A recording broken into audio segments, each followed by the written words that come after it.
Hello lovely ladies, मैं हूं doctor Surabhi Solanki और आप देख रहे हैं मेरा चैनल डॉक्टर सुरभि की प्रेगनेंसी टिप्स।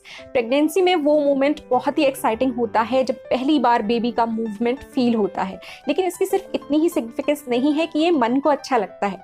मन को अच्छा ज़रूर लगता है, लेकिन साथ ही ये जो मूवमेंट्स होते हैं बेबी के, इन्हें काउंट करना भी ज़रूरी होता है, क्योंकि एक पर्टिकुलर काउंट से कम अगर मूवमेंट्स होते हैं बेबी के तो थोड़ा रिस्की हो जाता है वहाँ पे बेबी की हेल्थ के लिए, और ऐसे में तुरंत डॉक्टर को दिखाना ज़रूरी होता है। तो आज इस वीडियो में मैं आपको यही बताने वाली हूँ कि पहली चीज़ तो ये कि बेबी के मूवमेंट्स प्रेगनेंसी के कौन से वीक या कौन से मंथ से फील होना स्टार्ट हो जाने चाहिए।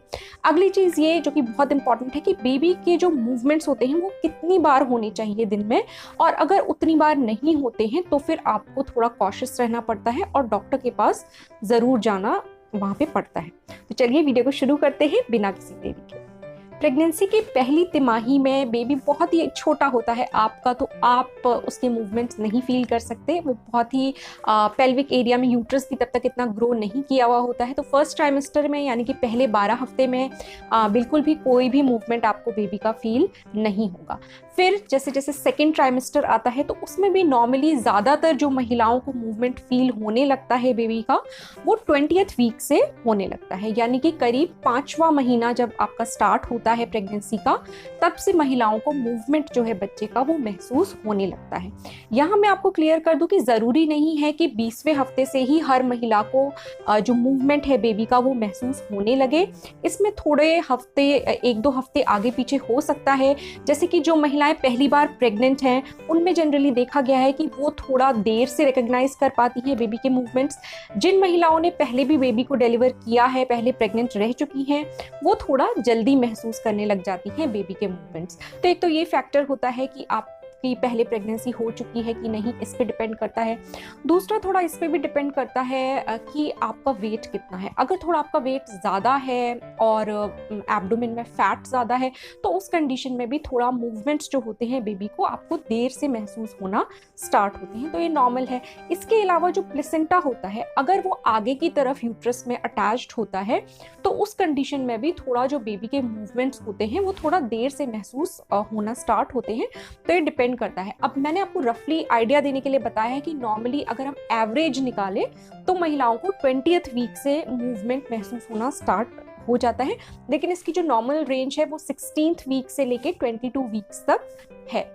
तो अब हम बात कर लेते हैं कि बेबी के जो मूवमेंट होते हैं वो सेकेंड ट्राइमेस्टर में, यानी कि जो दूसरी तिमाही होती है प्रेगनेंसी की, उसमें किस तरीके के होते हैं। सेकेंड ट्राइमेस्टर में बेबी के मूवमेंट्स करीब 5वें महीने से या 20th वीक से आपको महसूस होने स्टार्ट हो जाते हैं, और धीरे धीरे जैसे प्रेगनेंसी ग्रो करती है, बेबी का साइज भी ग्रो करता है, तो आपको थोड़े मूवमेंट्स और ज़्यादा महसूस होने लगते हैं। तो जनरली सेकेंड ट्राइमेस्टर तक कोई चिंता की बात नहीं होती है इतनी कि बेबी के मूवमेंट्स को मॉनिटर करना कोई इतना ज़रूरी नहीं होता है।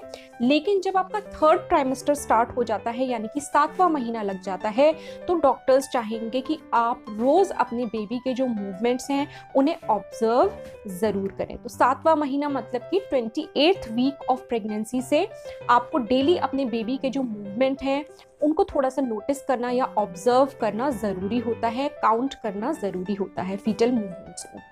तो इसके लिए 2 मेथड्स हैं जिससे कि ये किया जाता है, यानी कि काउंट किया जाता है फीटल मूवमेंट्स को। पहला जो मेथड है वो है कार्डिफ काउंट 10 फॉर्मूला। इसमें क्या करना होता है आपको कि करीब सुबह के 9 बजे से आप बेबी के मूवमेंट्स को नोटिस करना स्टार्ट कीजिए। बेबी का मूवमेंट कब कब हो रहा है उसको काउंट करिए, और काउंट करते करते जब 10 मूवमेंट्स कंप्लीट हो जाए, यानी कि 10 बार आपने नोटिस कर लिया कि बेबी का मूवमेंट हुआ है, उसके बाद आप टाइम देख लीजिए कि कितना टाइम हुआ है, जितनी देर में आपको ये 10 मूवमेंट्स फील हुए हैं। तो अगर ये 12 घंटे के अंदर अंदर आपको 10 मूवमेंट्स फील हो जाते हैं तो अच्छी बात है, नॉर्मल है एकदम। इसी प्रोसेस को रोज़ आप अपना कंटिन्यू करिए। लेकिन अगर 12 घंटे बीत जाते हैं और तब भी 10 मूवमेंट्स कंप्लीट नहीं हो पाते हैं, तो इसमें आप एक और दिन इस तरीके से इसको नोटिस करिए कि 12 घंटे में कितने जो मूवमेंट्स है बेबी के आप फील कर पाती हैं।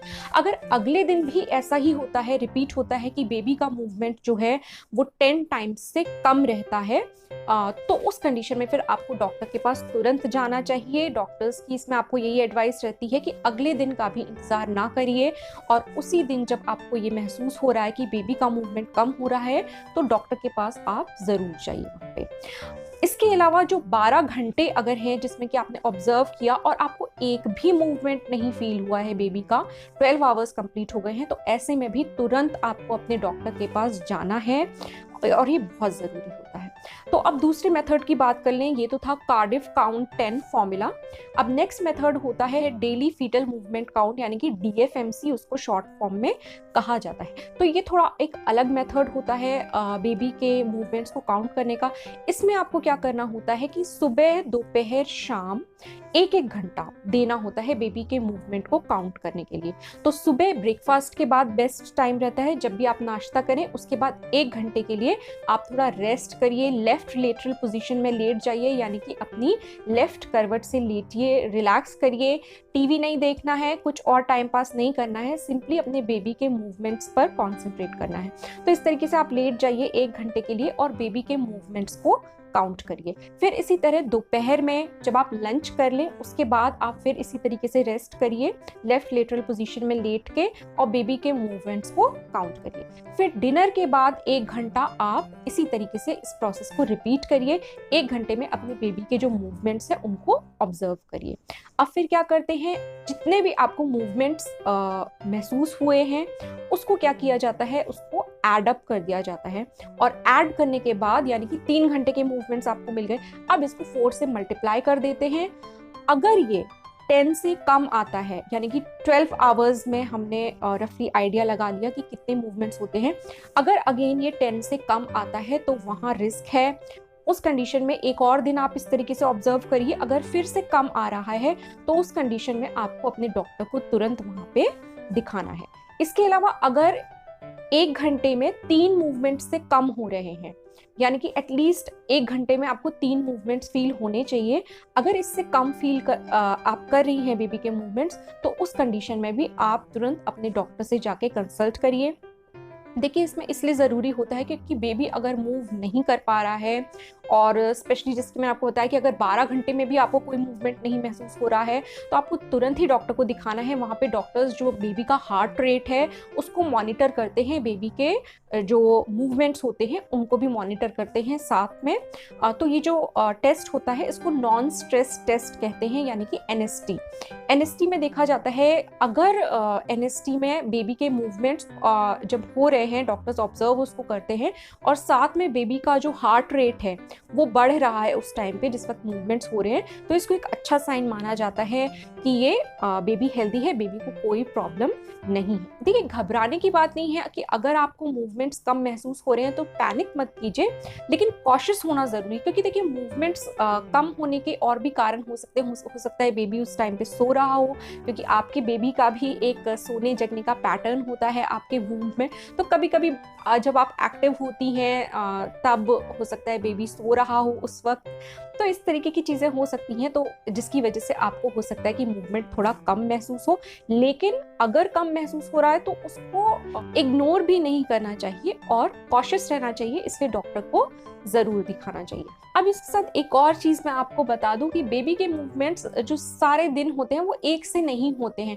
बेबी का भी कुछ टाइम होता है पर्टिकुलर जिसमें वो थोड़ा एक्टिव होता है, और कुछ टाइम होता है जिसमें बेबी सो जाता है या थोड़ा इनएक्टिव रहता है। नॉर्मली आपको बेबी की एक्टिविटी ज़्यादा कब फील होती है, वो 3 सिचुएशंस मैं आपको बता देती हूँ। पहली सिचुएशन, जब आप रिलैक्स कर रही होती है, रेस्ट कर रही होती हैं, लेटी होती हैं, तब आपको थोड़ा बेबी के मूवमेंट्स ज़्यादा महसूस होने के चांसेस होते हैं।